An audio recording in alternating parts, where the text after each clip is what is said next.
Hello and good day to everybody who watches me. And I'd just like to welcome our two guests today. And we got Dylan and Jordan, aka Devine Tension and Madam Joe Mama, who are local drag queens in the Dumfries and Galloway and the wider area, quite famous individuals. But they're here today to talk to us about mental health and the connections and how it affects their own lives with the drag world and etc. And just to try and get a message across about struggles and how that affects them and how it affects the wider community as well in the LGBTQ community. So I'll let the two guys introduce themselves first. They can let us know. So Dylan, you just tell us a little sort of brief bio about yourself, if you don't mind, and then I'll move on to Jordan. Of course. So, hi, I'm Devine Tension. I have been doing drag for like almost, actually, it's over 9 years now, but it's been just over 9 years. I'm kind of approaching the 10th year. I started when I was at uni in 2017. That was like my first performance at a student union. Ever since then, it's all just been one really non-destructive part of my life. I'm kidding. No, it's been fucking fabulous. I love drag. I love what I do. I opened for Chapel Roan last year. No way, did you? I know nobody would be able to guess. It's crazy. And I just want to let all of your viewers out there know that I do not condone any of this backlash that Chapel's getting at the moment. I think it's abhorrent, to be quite honest. Yeah. So I think I stand by you, Chapel, always and forever. And that's me, Divine Tension. Well, the masses do need a distraction, and it's just a very good distraction, isn't it? Something for them to just look at that's not going to wind them up. So I agree with you. Well, you said it. Absolutely. So fantastic, Jordan. Thanks for that, Dylan. That's the ovation from Barbara. Yeah. Hello, my name is Jordan, or Joe, or Madam Joe, whatever you want to call me. I am a drag artist that specializes in singing and DJing. I've been doing drag for 5 years now. I had my first performance at the Theatre Royal in Dumfries. I was booked by someone called Divine Tension, whoever they are. Yeah, since then it's been an absolute whirlwind. So yes, that's sold Madam Joe in a nutshell, really. Fantastic. So, right, I'll just let you know, Jordan, your camera's sort of, are you on a laptop? I am. All right, just, it is sort of quite fuzzy from where I'm looking at, so I don't know whether or not it needs to come closer or just to let you know, so it's not as finely focused as me and It may be Dylan. the internet connection. Let's see. It's all right, we've got plenty of time. If I take it off portrait, does that look any better? I'm wondering if it's just struggling to focus in on your luscious face, my love. Luscious. I do No, kiss the no, ass of all my guests. that wasn't that. Sorry, Joe. That wasn't supposed to come across as shady or anything. I just meant luscious, like Luscious. I don't. massacre, I, like luscious massacre. That's a reference. We're not going there. Might be just the light is sort of because it might be just I don't know how strong your camera is. It's sort of picking up and it's a bit blurry, so I don't know if it can be moved closer to you or no, unless I've you got my don't want. laptop like this. My gosh, no then. It was great before when you went in the kitchen. I don't know if it's because of the low light. Hold on. Unless you want to come back, unless you want to go out and come back on your phone if you got a stronger phone. I'm just gonna try something. So I don't want to You sort of still... have you blurred and then me and Dylan stealing all the limelight Let me come back to you. Give me 2 seconds. with our Malcolm and Wise glasses on. Yeah, 100%. Have we got the same type of glasses? No, we I don't. think they're not. No, yours has got the rainbow on the side, haven't they? Mine's On are the stems. Yeah, mine's are Elton John collection. Right. No, I'm a care worker, so I can't afford. These are Specsavers. You think I can afford? You read my Facebook post earlier. You think I can afford these? I got them from my mother. Did you? I did, yes. It was a Christmas gift. And everything in my house right now is literally from my mother. And it's so like, it's crazy. Some people say, no, he'll be back in a sec. Oh no. Best if you could get just a little bit more clarity because I don't want to lose him in the middle of with all the fuzz and stuff. Yeah, totally. Otherwise, it's just not going to be great for his recording. No, I just went for the whole. I don't know. Somebody told me I need a gimmick, as Devine has got a gimmick and Madam Jo's got a gimmick, so said you need a flat cap and to go with a Yorkshire accent and a pair of thick glasses. Tash teeth and glasses, you see, or tat as we call it in Yorkshire. That's a tat in Yorkshire. I see. No, that's everything actually. You can't miss the teeth, especially because it's on the logo of the podcast. So you're definitely looking like advert for like Yorkshire tea right now, which is kind of everything. Yeah. Well, either that or Tetley's tea, but you know, I don't know what your preference is. I prefer Yorkshire. No, well, not now that I've moved here. I prefer the Scottish blend. Do you? Okay, fair enough. Well, I got the Yorkshire one, and then Ian, as you know, just went, no, they taste horrible. So we got to get Scottish blend. That's a true Sanker man. He's just saying, no, we're not having none of that. He's actually around. I'll grab him when he comes past because I'll cut all of this bit out of recording. That's not a problem. And how are you feeling after today's post? Did you feel like a bit better from the post, or has it made it worse? Or I feel I can't say that I feel like any better, or I mean I feel better than I did this morning. Like just because I've been like doing things and like trying to kind of just like distract myself. And everyone's been really nice. Like everyone's been like sending me messages and that, and it's really nice. I haven't responded to anyone because I'm kind of like just trying to like process my own like mental situation. Do you know what I mean? But it's been nice to see. It's been nice to see people like reaching out. Do you know what I mean? Because I think one of the things about it is like when you feel like you're lonely, there's no worse feeling, and it isn't just a sense of like, oh, I feel lonely in the sense that, oh, I'm just by myself.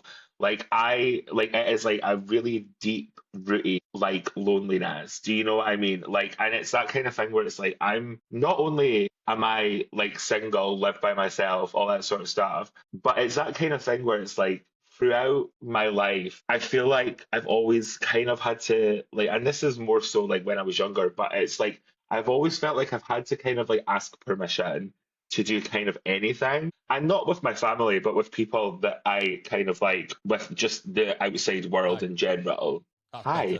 That's a better picture. Sorry, Dylan. Can we see you now?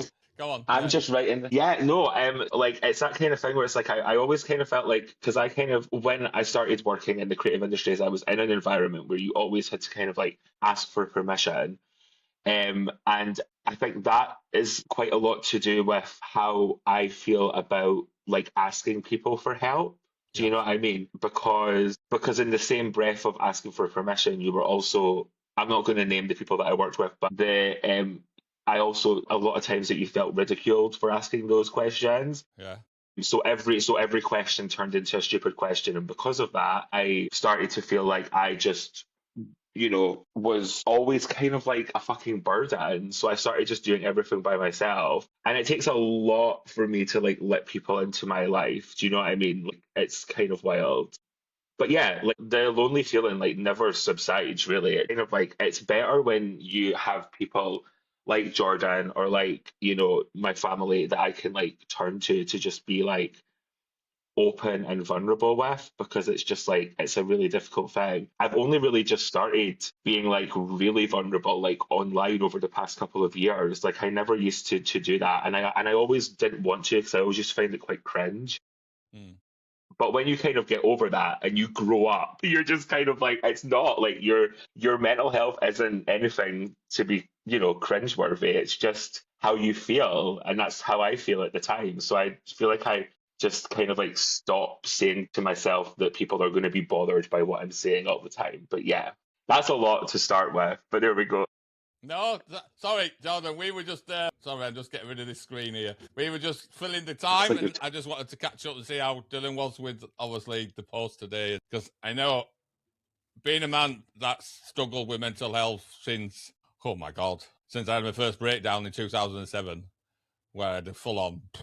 I know what struggle it is. And just for you, just to manage your expectations, it never goes away. But what you do is you learn to live with it and accept it, and also and almost become proud of it. I've become proud of my mental health because I've got post-traumatic stress, I've got OCD, I've got depression, anxiety. I've just found out I'm neurodivergent last year. So I've got that to fucking deal with. It's like coming out again, all over again. So you just don't learn. It just doesn't. Even with all the therapy I've had, and I've had a lot of therapy, and I'm still under therapy now. I've got a great therapist. She's lovely. I love her. But you just learn to sort of cope with it, and you learn to go, I don't give a fuck about you. I'm just going to do my thing, and I don't care what people think about what it is, and I don't care about other people's opinions, because that is a great problem with mental health, because you do, like you said, yourself, you do get you sort of get bogged down by other people's thoughts and opinions of you, and you end up people pleasing, and you can never please anybody. You just get to a point where you go, I'm just going to please me, and if those around me are pleased by who I am, well, so be it. Those that are not, don't care. And if I've only got 2 people in my life, then I've only got 2 people in my life. Yeah. That's what my dad once said to me. He says, you might have 1,000 acquaintances, and at the time when I was in my late teens, early 20s, I had loads. He said, but they're only acquaintances, not actual true friends. So why are you running around for them? And you learn that over time. I mean, I'm 52. I'm still learning. Right. Are we all right? Should we get on? Yeah. Crack All on good. then. This is sort of, whoever wants to answer, and if you both want to answer at the same time and chip in a little bit each, I'm not bothered. That's fine. Okay. So when you step into drag, either of you, are you becoming someone else or revealing more of who you already are? Can I chip in first? So, Of course, you go. Dylan can attest to this. When I first started doing drag, I thought there was a massive difference between who Jordan was and who Madame Jo was. And I think it's only in maybe like the last year and a half that I'm realising that that's not the case. So I think I do recognise Madame Jo as more of, and as weird as this sounds, I recognise Madame Jo as a more sort of like the more masculine me. And I know that's ridiculous to say, but that's how I view her. And she's almost like an extension of my masculinity. I don't know why she's an extension of my masculinity, but that's just how I've come to view her. But I think, I mean, a few years ago, yes, Jordan and Madame Jo, I considered them 2 very separate people. So when I put everything on and I was in full clobber, yeah, she was an escape for me. She was an opportunity for me to forget about what's going on in my own head, and an opportunity to step into a completely different reality. And it wasn't until a few years ago that I sort of went, ooh, maybe not the healthiest of approaches. I get that.